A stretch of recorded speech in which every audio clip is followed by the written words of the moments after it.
رقص الفاظ کر رہے ہیں یا میرے آنسو، مدار یار میں ہوں یا مقام عشق میں۔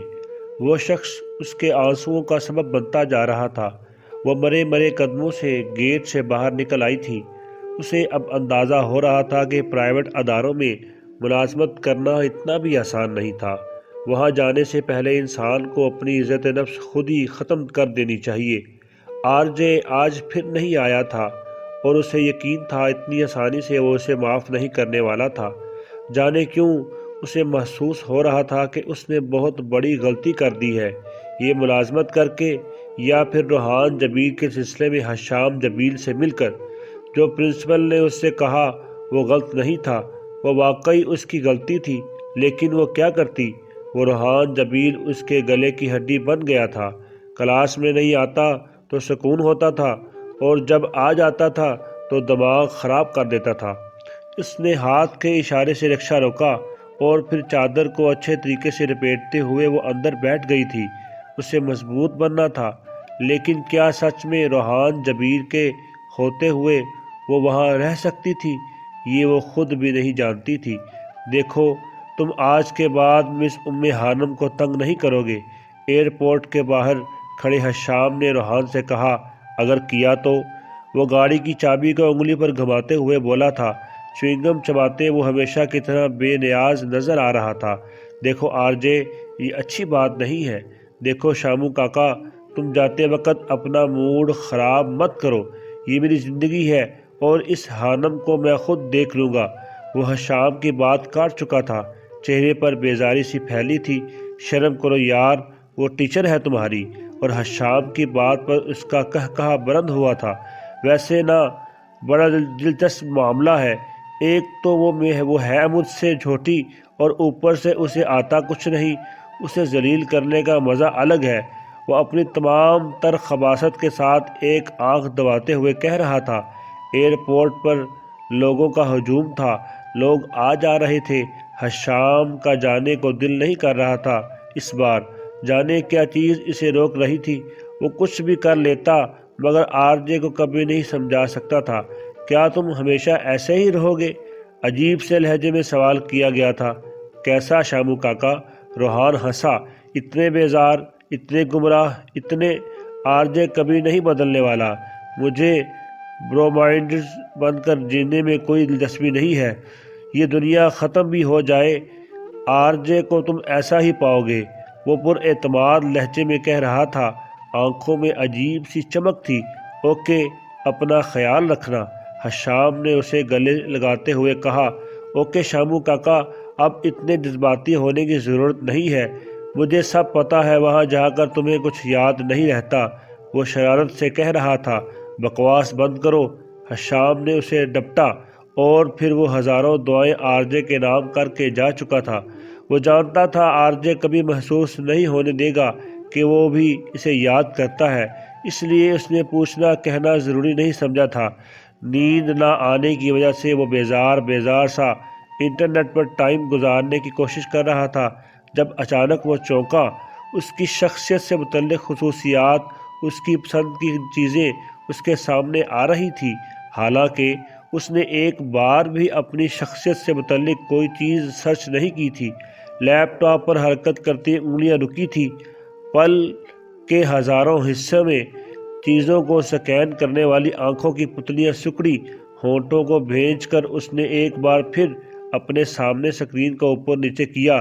اس کی پسند کی ہر چیز اس کے سامنے تھی۔ Dam it! اس نے لیپ ٹاپ کو پٹکنے والے انداز میں بند کیا تھا۔ اس پر نظر رکھی جا رہی تھی، لیکن ایسا کون کر سکتا تھا؟ آج پھر وہ اس لاوس بہتے دریا کے کنارے کھڑی تھی۔ پیاس سے اس کا برا حال تھا، اس کا پور پور جیسے جل رہا تھا، اور پھر کسی نے اسے دھکا دیا تھا، لیکن آگ سے جلتے دریا میں گرنے سے پہلے اسے دھکا دینے والا شخص نظر آیا تھا۔ سیاہ رنگ کی ہڈی میں اس کا چہرہ چھپا ہوا تھا، اس کی آنکھیں حیرت اور خوف سے پھٹی رہ گئی تھی۔ اس سے پہلے وہ آگ کا دریا اسے نگلتا اس کی آنکھ کھل گئی تھی۔ جانے کتنی مشکل سے اس نے اپنی چیخ روکی تھی۔ ڈر اور خوف کی وجہ سے اس کی دھڑکن بہت تیز چل رہی تھی۔ سردی میں بھی پسینہ اس کے چہرے پر چمک رہا تھا۔ آج تو وہ نماز پڑھ کر بھی سوئی تھی۔ نہ جانے کیوں پھر وہ آگ اسے جلا رہی تھی، اور وہ کون تھا جو اسے دھکے دیتا ہے؟ وہ بستر سے نیچے اترنے کے بعد دروازے کی طرف بڑھی۔ ہانی، دروازہ کھلنے کی آواز سے اماں کی آنکھ کھل گئی تھی۔ جی امی، وہ خود پر قابو پاتے ہوئے بولی تھی۔ سوئی نہیں تم ابھی تک؟ سو گئی تھی اماں، بس ابھی اٹھی ہوں پانی پینے کے لیے، گلا خشک ہو رہا تھا۔ اچھا ٹھیک ہے۔ وہ پھر سے کروٹ بدل کر لیٹ گئی تھی، جبکہ حانم باہر نکل آئی تھی۔ ساتھ والے کمرے میں ماہم اور جواد سوئے ہوئے تھے۔ آدھی رات تک ٹی وی دیکھنے کے بعد وہ اپنی مرضی سے سوتے تھے۔ صحن میں بلا کی دھند اور ٹھنڈ میں بھی اسے اپنا جسم سلگتا ہوا محسوس ہو رہا تھا۔ کتنی مشکل سے اس نے پہلا خواب ذہن سے نکالا تھا، اور آج پھر وہی۔ وہ پریشان ہو گئی تھی۔ اللہ پاک خیر کرے۔ وہ دعا مانگنے کے بعد برآمدے ملحقہ کچن میں چلی گئی۔ پیاس کی وجہ سے اس کا گلا خشک ہوا پڑا تھا۔ دعا مانگنے کا حق ہر انسان کے پاس ہے، لیکن وہ نہیں جانتی تھی کہ ہونی کو کون ٹال سکتا ہے۔ تمہیں کیا لگتا ہے ایس کے کہ وہ لڑکا کام کرے گا؟ کمرے میں اندھیرا پھیلا تھا۔ دیواروں پر سیاہ رنگ کے پینٹ نے کمرے کو ایک پراسرار ماحول کا حصہ بنا دیا تھا۔ کمرے کے چاروں کونوں میں عجیب طرز کے کمپیوٹر سسٹم رکھے نظر آ رہے تھے۔ تکونی میز کے گرد رکھی 3 کرسیوں پر 3 لوگ بیٹھے تھے۔ 100% کام کرے گا باس، ایک نسوانی آواز ابھری۔ اس کے چہرے پر بھی ماسک تھا، اور سیاہ رنگ کے یونیفارم میں اس کا سارا جسم چھپا ہوا تھا۔ ایسے لگتا تھا جیسے وہ لوگ ایک دوسرے سے ہی اپنا چہرہ چھپا رہے ہوں۔ مجھے نہیں لگتا باس کہ وہ لڑکا ہمارے لیے بہتر ثابت ہوگا، کیونکہ کسی بھی مسلمان پر بھروسہ کرنا ہمارے لیے ہی مشکل کا باعث ہوگا۔ دوسرے لڑکے نے اپنا نقطہ نظر بیان کیا۔ میں نے اس کے متعلق ساری معلومات حاصل کر لی ہے باس۔ ہم اسے ایک اچھے ہتھیار کے طور پر بہتر طریقے سے استعمال کر سکتے ہیں۔ لڑکی اپنی بات پر قائم تھی۔ کچھ دن اور مشاہدہ کرو، جیسے ہی یقین ہو کہ وہ ایک اچھا ہتھیار بن سکتا ہے پھر بتانا۔ وہ آدمی شاید ان کا باس تھا، جو اپنی بات مکمل ہونے کے بعد اٹھا اور ایک دیوار کی طرف بڑھ گیا۔ دیوار کے سامنے پہنچنے پر ایک دروازہ کھلا اور وہ کہیں اندر غائب ہو گیا تھا۔ آج وہ پکا ارادہ کر کے آئی تھی کہ کچھ بھی ہو اس نے روحان جبیل کو مکمل نظر انداز کرنا ہے، اور جتنا ہو سکے اس سے احتیاط کرنی ہے۔ 9 بجے وہ کالج پہنچ جاتی تھی۔ اسے صرف 2 لیکچر لینے ہوتے تھے، دونوں ایک ہی کلاس کے، ایک کیمسٹری تھیوری کا اور ایک پریکٹیکل کا۔ باقی وقت اسے بیٹھ کر گزارنا پڑتا تھا۔ نہ وہ دیر سے آ سکتی تھی اور نہ پہلے جا سکتی تھی۔ یہ کالج کے قوانین کے خلاف تھا۔ پہلا لیکچر 10 بجے شروع ہوتا تھا اور دوسرا 12:30 بجے۔ لیکچر اچھی طرح تیار کرنے پر وہ کلاس میں داخل ہوئی تھی۔ رشنا، پرنسپل کی بیٹی اور آر جے کی فرینڈ، ایک دن آنے کے بعد دوبارہ نظر نہیں آئی تھی۔ البتہ روحان جبیل وقتاً فوقتاً اپنی شکل دکھاتا رہتا تھا۔ وہ کلاس میں نہیں تھا۔ حانم نے سکھ کا سانس لیا تھا۔ اس نے پر اعتماد طریقے سے لیکچر دیا تھا اور اسٹوڈنٹس کے سوالات کے جواب بھی دے چکی تھی۔ میم، کیا ہم دوسرے لیکچر میں پڑھائی کے علاوہ کسی موضوع پر بات کر سکتے ہیں؟ یہ حفصہ تھی، جو بہت ہی اچھے اور باادب بچی تھی۔ جی کیوں نہیں، مجھے اچھا لگتا ہے ہر طرح کے موضوع پر بات کرنا۔ حانم خوش دلی سے مسکرائی تھی، لیکن اسے یہ نہیں پتہ تھا کہ وہ طوفان دوسرے لیکچر میں موجود ہوگا۔ کیسے ہو شام بیٹا، خیریت سے پہنچ گئے تھے نا تم؟ بی جان نے اسے فون کیا تھا۔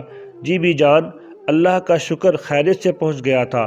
آپ سنائیں کیسی ہیں؟ اور حویلی میں سب خیریت ہے نا؟ سب خیریت سے ہے۔ روحان کیسا تھا؟ بی جان کو اس کی فکر زیادہ تھی۔ وہ پیرس فون کر کے حشام یہ پوچھ رہی تھی وہ کیسا ہے، کیونکہ اس کا زیادہ علم حشام کو ہوتا تھا۔ جی بی جان، وہ ٹھیک ہے، وہ ویسا ہی ہے جیسا ہونا چاہیے۔ حشام نے پھیکی سی مسکراہٹ کے ساتھ کہا تھا۔ کیا کر رہے ہو تم؟ کھانا کھا لیا تم نے؟ جی بی جان، کچھ دیر پہلے یونیورسٹی سے آیا تھا، پھر کھانا کھایا، گھر میں ہی عصر کی نماز پڑھی ہے ابھی۔ آپ کو فون کرنے والا تھا لیکن پہلے آپ کا آ گیا۔ ماشاء اللہ میرا بچہ، اللہ تمہیں سلامت رکھے اور سیدوں کے نقش قدم پر چلنے کی توفیق دے۔ آمین۔ بی جان نے بیٹھے بیٹھے اسے ڈھیروں دعائیں دے ڈالی تھی۔ کچھ دیر مزید بات کرنے کے بعد بی جان نے فون بند کیا تھا۔ وہ مسکراتا ہوا بستر پر لیٹا تھا۔ باہر برف باری نے پورے پیرس کو اپنے لپیٹ میں لیا ہوا تھا۔ اس نے آنکھیں بند کی تھی جبکہ اس کے کانوں سے آواز ٹکرائی۔ وہ لیکچر پر بالکل نہیں دھیان دیتا تھا۔ ایک تیز روشنی کی چمک اس کی تھوڑی سے ابھری اور پل میں مدھم ہو گئی تھی۔ حشام نے جھٹ سے آنکھیں کھولی تھی۔ ہانم کا چہرہ اس کی نگاہوں میں گھوم گیا تھا۔ وہ الجھا ہوا تھا۔ شاید اسے پوچھنا چاہیے تھا کہ اس کی چن پر وہ موتی جیسا کیا ہے جو ایک چمکتا ہے اور پھر مدھم ہو جاتا ہے۔ اف، حشام بن جمیل، کس بات کو لے کر سوچ میں پڑ گئے ہو تم؟ سو جاؤ سکون سے۔ اس نے خود کو ڈپٹا تھا اور پھر آنکھیں موند لی تھی۔ لیکچر لینے کے بعد وہ کمپیوٹر لیب میں آ گئی تھی۔ اسے کچھ سوال پریشان کر رہے تھے، خاص طور پر اپنے خواب۔ وہ کسی کو بتانا نہیں چاہتی تھی کہ اسے خواب میں آگ جلا دیتی ہے، کوئی اسے آگ میں پھینک دیتا ہے، لیکن وہ یہ جاننا چاہتی تھی کہ خواب کیوں آتے ہیں۔ اس کے پاس انٹرنیٹ کی سہولت موجود نہیں تھی، لہٰذا کالج کی یہ لیب اس کے لیے فائدہ مند ثابت ہو رہی تھی۔ کمپیوٹر لیب میں کلاس ہو رہی تھی۔ گڈ مارننگ میم، ایک اسٹوڈنٹ نے اسے دیکھتے ہوئے کہا تھا۔ اتنے دنوں میں کافی اسٹوڈنٹس کو اندازہ ہو گیا تھا کہ وہ وہاں ٹیچر ہے، لہٰذا اب وہ اسے سلام کر دیتے تھے۔ سر، آپ کو کوئی مسئلہ تو نہیں ہوگا اگر میں کمپیوٹر استعمال کر لوں؟ ہانم نے کلاس لیتے سر سے پوچھا تھا۔ نہیں، کوئی مسئلہ نہیں، آپ کم کر سکتی ہیں، شکریہ، وہ مسکرا کر کہتے ہوئے ایک کونے میں بیٹھ گئی تھی۔ ہم خواب کیوں دیکھتے ہیں؟ کمپیوٹر آن کرنے کے بعد اس نے گوگل پر سرچ کیا تھا۔ نیچے بہت سے آرٹیکل، تحریریں اور کوٹیشنز نکل آئی تھی۔ وہ اپنی متعلقہ تحریر ڈھونڈ رہی تھی اور پھر اس کی نظر ایک آرٹیکل پر پڑی تھی اور پھر اس پر کلک کرنے کے بعد اس نے پڑھنا شروع کیا تھا۔ روز کا پاگل پن۔ کل میں جس کیفیت کا شکار ہو گیا تھا اس کو صریح پاگل پن ہی کہا جا سکتا ہے۔ اگر آپ اس پر شک کا اظہار کریں تو میں اس کی 5 وجوہات پیش کروں گا۔ مجھے وہ چیزیں نظر آ رہی تھی جو موجود ہی نہیں تھی، وہ سنائی دے رہا تھا جو کوئی کہہ ہی نہیں رہا تھا، میں ان چیزوں کو سچ سمجھ رہا تھا جن کا ہونا ممکن ہی نہیں۔ مجھے وقت، جگہ اور اشخاص کے بارے میں کنفیوژن تھی۔ میری جذباتی کیفیت میں تیزی سے تبدیلیاں آ رہی تھی۔ مجھ پر بیتے تجربات میں یادداشت سے محو ہو گئے تھے، اور شکر ہے کہ ایسا ہوا۔ یہ 5 کیفیات مجھ پر طاری تھی اور آج یہ پھر میرے ساتھ ہوگا اور آپ کے ساتھ بھی۔ میں خواب دیکھ رہا تھا۔ اس بار میں ہمیں اب ہی کچھ معلومات ہونا شروع ہوا ہے، لیکن دماغ کی یہ حالت جو ریم نیند کہلاتی ہے اور اس کے ساتھ ہونے والے یہ ذہنی تجربات جس کو خواب کہا جاتا ہے، نہ صرف نارمل بائیولوجیکل اور نفسیاتی حالتیں ہیں بلکہ انتہائی ضروری بھی۔ 50 اور 60 کی دہائی میں کھوپڑی پر الیکٹروڈ رکھ کر کی جانے والی ریکارڈنگ سے سائنسدانوں کو پہلی بار دماغ حالت خواب جاری ایکٹیویٹی کا اندازہ ہونا شروع ہوا تھا، لیکن اس دوران دماغ کی 3 ڈائمینشنل تصویر بنانے کے لیے ہمیں 21ویں صدی میں دماغ کے امیج والی مشینوں کا انتظار کرنا پڑا، اور یہ شاندار مناظر اس قابل تھے کہ ان کے لیے اتنا طویل انتظار کیا جائے۔ اس سے ہونے والے بریک تھروز سے سیگمنڈ فرائڈ کے خیالات غلط ثابت ہو گئے تھے، جن کا تعلق نامکمل خواہشات سے تھا۔ 1 صدی تک یہ سائیکولوجی اور سائیکیٹری میں چھائے رہے۔ فرائڈ کی تھیوری میں کچھ اچھی باتیں تھیں، لیکن ان میں گہری کمزوریاں تھیں۔ ریم نیند کی نیورو سائنسی نگاہ سے ہم سائنسی لحاظ سے ٹیسٹ ایبل تھیوریز دینے کے قابل ہو گئے کہ ہم خواب کیسے دیکھتے ہیں، کسی چیز کے بارے میں دیکھتے ہیں، اور سب سے اہم یہ کیوں دیکھتے ہیں۔ جب ہم الیکٹروڈ کے ذریعے دماغ کی ایکٹیویٹی کو دیکھتے ہیں تو یہ ایک شور سنائی دیتا ہے، جیسا کہ کسی اسٹیڈیم میں تماشائی اپنی بولیاں بول رہے ہوں اور یہ نہیں پتہ لگتا کہ کون سی آواز کہاں سے آ رہی ہے، کون سا حصہ خاموش ہے اور کس اسٹینڈ سے اونچے نعرے لگ رہے ہیں۔ لیکن MRI اسکینز اس اسٹیڈیم کو ہزاروں حصوں میں تقسیم کر دیتا ہے جن میں ایکٹیویٹی کی پیمائش الگ الگ کی جا سکتی ہے اور اس سب ایکٹیویٹی کی 3D تصویر بن سکتی ہے، یعنی دماغ کے درمیان میں کیا ہو رہا ہے، اوپر نیچے کیا چل رہا ہے۔ پہلی بار ان گہرے اسٹرکچرز تک پہنچنا ممکن ہوا جو پہلے چھپے ہوئے تھے۔ جب خواب شروع ہوتا ہے تو MRI اسکین دکھاتا ہے کہ کئی جگہ روشنیاں جل اٹھی۔ 4 ایسے حصے ہیں جہاں پر زیادہ ایکٹیویٹی ہے دماغ کے پیچھے بصری حصوں میں، جن سے ہم دیکھ سکتے ہیں۔ موٹر کورٹیکس میں جو حرکات کرنے والا حصہ ہے، ہپو کیمپس اور آس پاس کے علاقے میں جو شخصی یادداشت سے متعلق ہے، اور دماغ کے گہرے جذباتی مرکز امگڈالا اور سنگولیٹ کورٹیکس جو جذبات کو پیدا اور پروسیس کرتے ہیں۔ خواب کی حالت میں جذباتی حصوں میں ہونے والی ایکٹیویٹی جاگنے والی حالت کے مقابلے میں 30% زیادہ ہوتی ہے۔ ایک اور حیران کن چیز یہ تھی کہ دماغ کے کچھ حصے تو جیسے بند پڑے ہوتے ہیں، خاص طور پر دائیں اور بائیں اطراف کے پری فرنٹل کارٹیکس۔ یہ وہ حصہ ہے جو دماغ کے چیف ایگزیکٹو کا کام کرتا ہے، سوچ کو ترتیب دیتا ہے اور منطقی رکھتا ہے۔ خواب کو ہم ایسی حالت کہہ سکتے ہیں جہاں حرکت، جذبات، بصارت، یادداشت تو ایک ایکشن میں ہے، لیکن منطق کا خاص دخل نہیں ہے۔ اب ہم خواب کی دنیا کو قریب سے جانچنے کے قابل ہو گئے ہیں۔ ہم یہ بتا سکتے ہیں کہ خواب میں جذبات کی شدت ہے یا دوڑ بھاگ زیادہ ہے، لیکن کیا ہم خواب کے نیچر سے بھی بڑھ کر یہ بتا سکتے ہیں کہ خواب کسی بارے میں ہے؟ کوئی خاتون ہے یا گاڑی ہے یا پھر کھانے کی چیزیں نظر آ رہی ہیں؟ جو وہ تحریر پڑھ رہی تھی، اس کی آنکھیں چمک رہی تھی، اس کے ارد گرد کیا ہو رہا تھا وہ سب بھول گئی تھی۔ جاپان میں 2013 میں ڈاکٹر یوکی ساو کامی کی تحقیقاتی ٹیم نے اس کوڈ کو پہلی بار کھولا اور ہمیں ایک مشکل ایتھیکل مقام پر لے گئے تھے۔ یہ صرف 3 افراد پر کیا گیا اور نتائج ابتدائی شکل میں ہیں۔ اس میں ان افراد کے کئی روز تک MRI اسکین کیے گئے۔ جب یہ سو جاتے تھے تو خواب کے بعد ان کو جگانے پر پوچھا جاتا تھا کہ انہوں نے کیا دیکھا۔ خواب کی یہ رپورٹ لی جاتی تھی۔ میں نے ایک بڑا کانسی کا مجسمہ دیکھا۔ میں ایک چھوٹی پہاڑی پر تھا اور نیچے گھر، سڑکیں اور درخت تھے۔ اس طرح کی رپورٹس اکٹھی کر کے اس کی 20 کیٹیگریاں بنائی گئی جس کے خواب عام طور پر آتے تھے: گاڑیاں، کتابیں، فرنیچر، کمپیوٹر، مرد، خواتین، کھانا۔ ان رپورٹس سے اندازہ ہو جاتا تھا کہ ایک شخص کی ان موضوعات پر برین ایکٹیویٹی کیسی رہتی ہے۔ اس کو ٹیسٹ کرنے کے لیے جاگتی حالت میں ایسی تصویر دکھائی گئی اور پھر یہ ایکٹیویٹی دیکھی گئی کہ کیا یہ ویسے ہی ہے۔ یہ کام کسی جرم والے منظر میں DNA کی ٹیسٹنگ جیسا تھا۔ ان سب کو دیکھ کر سائنسدان اس قابل ہو گئے کہ MRI کی تصویر دیکھ کر یہ بتا دیتے تھے کہ سونے والا خواب میں کسی مرد، کسی خاتون، کتے، بستر، پھول یا چاقو کے بارے میں دیکھ رہا ہے۔ وہ اس شخص کا ذہن پڑھ رہے تھے۔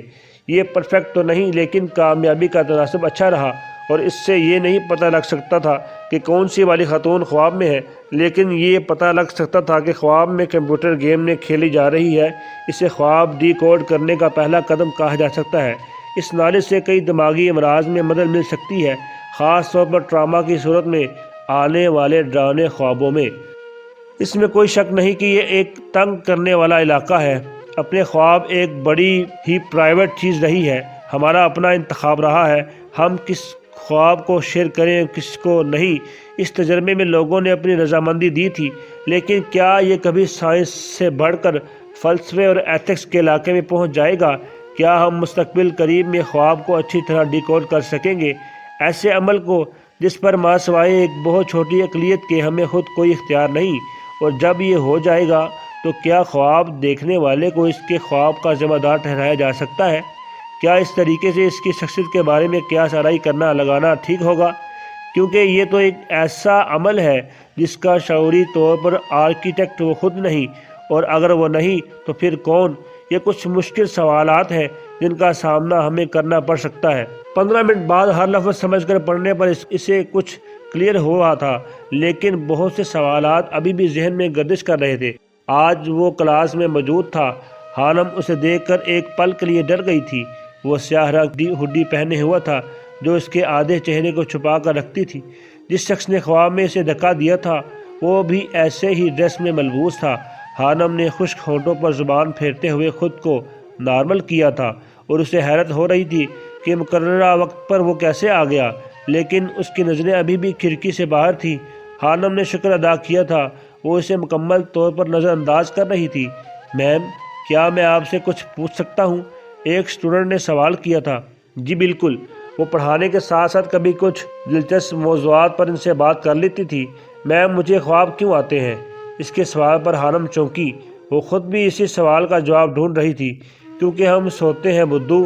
کسی نے اس کا مذاق اڑایا تھا اور پوری کلاس میں دبی دبی سی ہنسی گونج گئی تھی۔ بہت اچھا سوال ہے آپ کا۔ خوابوں کا ذکر اسلام میں بھی ہے۔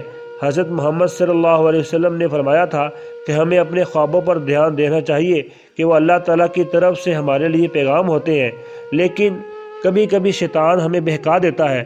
ہر خواب اللہ کی طرف سے نہیں ہوتا، بلکہ کچھ ایسے خواب جن کا ہماری زندگی سے گہرا تعلق ہوتا ہے وہی سچے ہوتے ہیں۔ بعض اوقات ہمیں خبردار کر دیا جاتا ہے آنے والے خطرات سے۔ بعض اوقات ہم سارا دن جو سوچتے ہیں، جو چیز ہمیں پریشان کرتی ہے، وہ اکثر خواب کا روپ دھار لیتی ہے۔ میم، کیا ہر انسان کا خواب سچا ہوتا ہے؟ نہیں، ضروری نہیں۔ اصحاب کشف لوگ نیک ہوتے ہیں۔ اور میرے بارے میں کیا خیال ہے مس؟ میں اپنے خوابوں کو کنٹرول کر سکتا ہوں۔ میں ایک لوسڈ ڈریمر ہوں اور میرا ہر خواب سچا ہوتا ہے، جبکہ میں کسی بنانے والے کو نہیں مانتا۔ سب سے پیچھے بیٹھے آر جے کی آواز کلاس روم میں گونجی۔ ہانم تو اس کی بات سن کر دنگ رہ گئی تھی۔ مزید اچھی ویڈیو کے لیے ہمارا چینل سبسکرائب کریں، بیل آئیکن ضرور دبائیں تاکہ آپ کو ہماری نئی ویڈیو کا نوٹیفیکیشن ملتا رہے۔